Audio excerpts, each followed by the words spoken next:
Today I am about to prepare this very nice legume called pigeon pea. Pigeon pea is actually a kind of legume that has high nutritional benefits. Like this particular kind of beans is called wakemada in Hausa or shiru. The Igbos call it fio fio, And recently I noticed people have really been all about these beans, and I was curious and I thought to prepare it. Some of the benefits of these very beans that I read over the internet is the fact that it maintains blood pressure, it prevents anemia, aids weight loss, helps to boost energy, promotes a healthy heart, improves digestive health, and many others.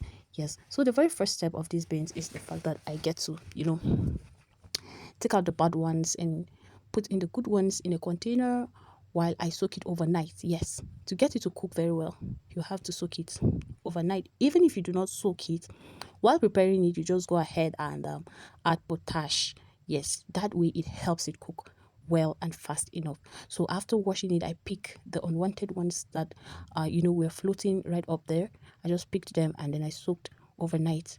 By the following day, I came back and I decided to use like a charcoal stove to prepare the very first time. Yeah, while I, waited for it to get done and then I transferred it to, cook it the second time. Now, one thing about these beans is the fact that you do not, once you begin to cook it, right, you do not involve cold water. This beans is quite tricky that if you do not know how to prepare it, you end up chewing it like it will not be soft at all. So what you do is, if you light your fire, get your water right on the fire, make sure the water is hot enough, then you pour the beans. Yes, that way you're going to get a good outcome. Okay, so this was me just getting my charcoal lit up, and then it was beginning to get all the coals red and all that. So you get like an already hot water, or a almost hot water. Do you understand? So after this particular process, you know the first step of cooking it, I brought it down, and then if you're trying to rinse it with hot water still. Don't rinse it with cold water. It will go back to its former state of being strong. So yeah, those were my ingredients: palm oil, you know, onions, pepper.